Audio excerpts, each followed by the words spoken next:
The Art of Communication, Your Competitive Edge by Jim Stovall and Ray H. Hull, PhD. I'm your narrator, Rich Germain. Chapter 1. The Art of Communication.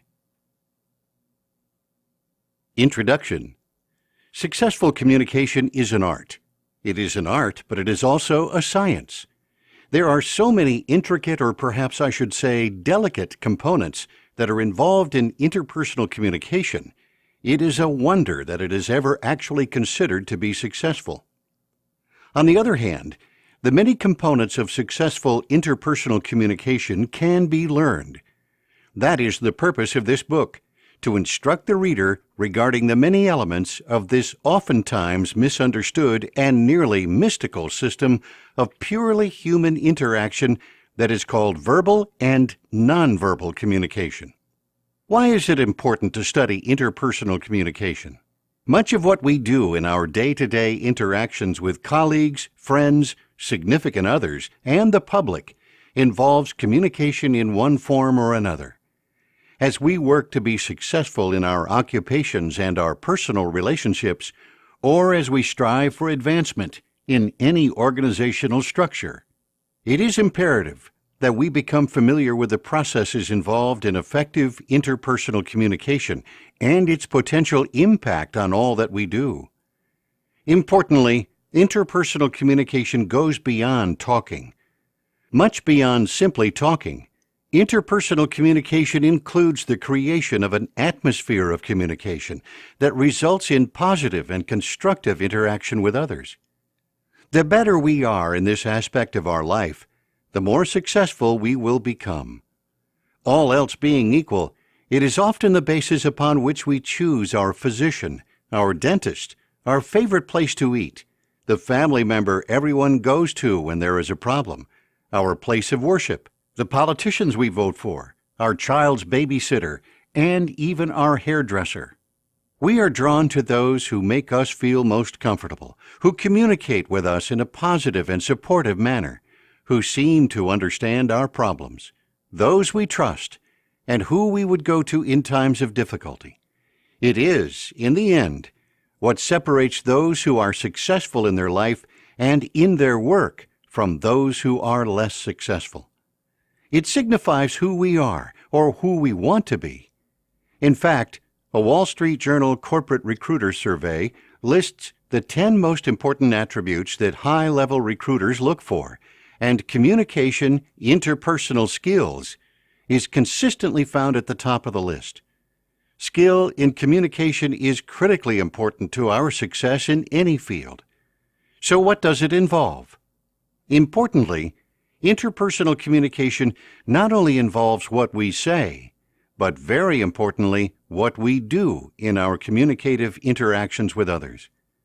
What we do may involve our manner of dress, our body language, gestures, manner of eye contact, and personal grooming. In many instances, the nonverbal aspects of communication are not only important, but are frequently more important than what we say.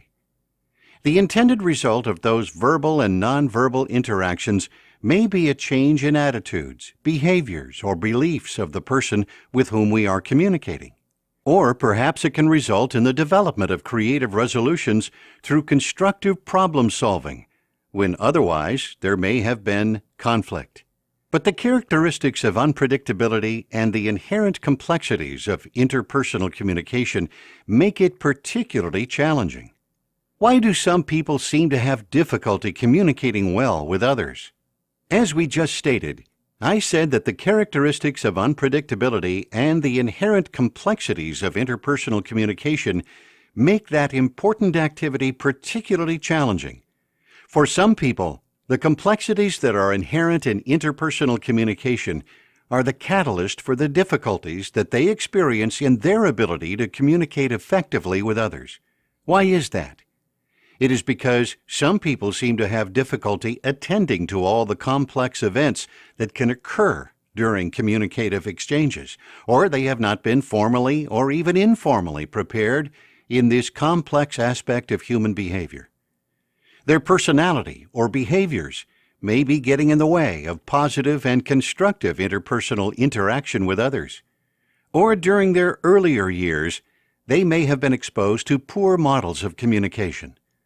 As I tell my patients who have difficulty hearing, whether we want to or not, we live in a world of people who do not communicate well.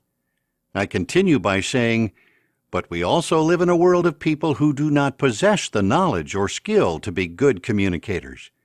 It is simply that many people possess communication habits that are much less than desirable, and all of us, whether we possess excellent hearing or not, may have difficulty understanding what they are saying. For example, I am witness to people who speak with such speed that most listeners' central nervous systems simply cannot keep up with the words that are being uttered. Therefore, it is difficult to understand what those people are saying, because the speed at which they are speaking results in their use of only partial words. Or perhaps their ability to respond to us in a positive and constructive manner when we are attempting to communicate with them is lacking. Or their ability to listen well to what we are saying is less than desirable. Perhaps they do not attend to us when we are speaking to them, or have poor eye contact, or less than desirable body language as they interact with us. Perhaps their manner of standing or sitting while communicating with us is distracting, or they do not exhibit the poise and attentiveness that assures us that they are actively listening to what we are saying. The subject of active listening will be discussed later in this book. However, in order to be successful in our daily interactions with those with whom we communicate, whether it be in matters of love, family, business, public speaking engagements, or even political campaigns, it is imperative that we learn how to effectively engage in this complex but important aspect of our life that is called human communication. Does it mean that I am a poor communicator if I don't communicate perfectly? That is a question I am asked quite frequently. Here is my response. Effective interpersonal communication does not mean always communicating perfectly. I have never met anyone who communicates perfectly. Rather, it means being able to constructively create and convey appropriate responses to those with whom we are communicating, and to perhaps identify and explain creative solutions that are acceptable to them. It means motivating others to positive change through direct verbal interaction, nonverbal interaction, what we don't say, our body language, and through a positive atmosphere of communication that we create. I like the phrase positive atmosphere of communication. The reason I like it is because it provides a framework for communication that is constructive and successful. Rather than communicating perfectly, I like to think in terms of communicating constructively or meaningfully. When we communicate constructively, we are more apt to be communicating in a meaningful way. So, in the end, what is it? Recently, I read a well-written treatise on communication. It said, in part, interpersonal communication is the process by which people exchange information, feelings, and meaning through verbal and nonverbal messages. This is a very straightforward definition. The authors continue. Interpersonal communication is not just about what is actually said, the language used, but how it is said, and the nonverbal messages sent through tone of voice, facial expressions, gestures, and body language. Again, that's very straightforward. The authors explain that when two or more people are in the same place and are aware of each other's presence, one way or another communication is taking place, no matter how subtle or unintentional or how poorly it is being handled. Is speech necessary? Using speech is not necessary. Without speech, the listener may be observing the use of cues, of posture, facial expression, and dress to form an impression of the other's role, emotional state, personality, and/or intentions.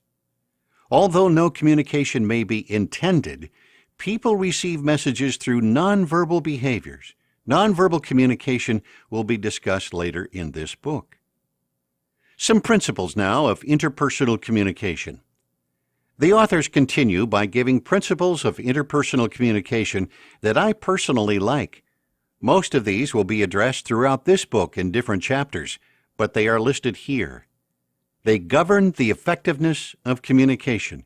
However, as the authors say, even though these principles are generally quite simple, they will often take a lifetime to master. They are presented as follows. Number 1, interpersonal communication is not optional. We may at times try not to communicate, but not communicating is not an option. In fact, the harder we try not to communicate, the more we are communicating. By not communicating, we are communicating something, perhaps that we are shy, perhaps that we are angry or sulking, perhaps that we are too busy to talk. Ignoring somebody is communicating with them. We may not tell them that we are ignoring them, but through our nonverbal means of communication, we make that apparent. Again, nonverbal communication can be just as, and many times, more powerful than the words that we use.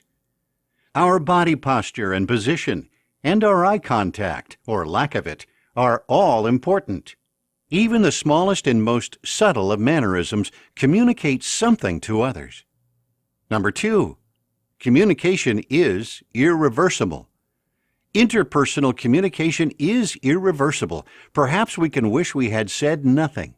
We feel a sense of regret and apologize for something we said, but we can't take it back. We often behave and therefore communicate to others based on previous communication encounters, but those encounters may or may not be appropriate points of reference. Because of these stereotypes, when we communicate with people, we can carry with us certain preconceptions of what the other person is thinking or how they are likely to behave. We may also have ideas about the outcome of the conversation before it even begins, as a result of our pre-knowledge of the person or the circumstances in which the conversation is taking place. We need to start all interpersonal communication with an open mind. Listen to what is being said, rather than hearing what we expect to hear. As a result, we are less likely to be misunderstood or say things that we later regret. 3, endless complexity. No form of communication is simple. There are many reasons why communication is taking place, how it is taking place, and how messages are being broadcast and received. Variables in communication, such as language, environment, and distraction, as well as the individuals involved in communicating, all have an effect on how messages are sent, received, and interpreted. Interpersonal communication involves an extremely complex mixture of human behaviors that are sometimes difficult to comprehend, or at least to manage. When we communicate verbally, we swap words that, even subtly, have different meanings to different people in different contexts. We can communicate the same thing to several different individuals, and each person may have a different understanding or interpretation of the message. At any point in communication, any misunderstanding, regardless of how small it may seem, will have an effect on the message that is being received. 4, the context of communication. Communication happens for a reason, to help avoid misunderstandings and therefore communicate more effectively. It is important that the context of the communication is understood by all. Why is the communication happening? It is important that participants are on the same wavelength so that they understand why the communication is occurring. We may think that why is clearly evident, but it may not be clear to all who are involved. There are things that can get in the way. Those can include the following. Timing. Timing is fundamental to successful communication. As well as considering a suitable time to hold a conversation, you should make sure that there is enough time to cover all that is needed, including time to clarify and negotiate. For example, talking to employees about a strategic decision 5 minutes before they were planning to leave the office for the day would probably not be as successful as having the same conversation the following morning. Location. It should be fairly obvious that communication is going to be less effective if it is conducted in a noisy, uncomfortable, or busy place. Such places have many distractions and often a lack of privacy. Depending on the reason for the conversation, a quieter environment may be appropriate, or perhaps a more casual conversation during lunchtime, or a relaxing conversation over a late afternoon cocktail at a local club may even be appropriate. Why is the conversation taking place? We can develop misconceptions and false assumptions regarding communication and why it is taking place. When communicating, we may assume that all parties know what we are talking about, and we may even think that we know the other person's views and opinions regarding the purpose of the conversation. Most disturbing to others involved in the conversation, we know that our opinion is right and theirs is wrong. These can all be detrimental to constructive conversations in meetings, or even a street-side conversation, and must be avoided at all costs. In summary, all of the elements we've just covered play a role in communication, and each of them can be a boon or a detriment to its success. Those and many others will be discussed in this book, and all are important as we learn about the components of constructive and successful communication. Those will include the art of communication that can influence outcomes of meetings and interviews, the art of nonverbal communication, the art of constructive listening, the art of public speaking, the art of public relations and image impressing our clients and customers, the art of conflict resolution,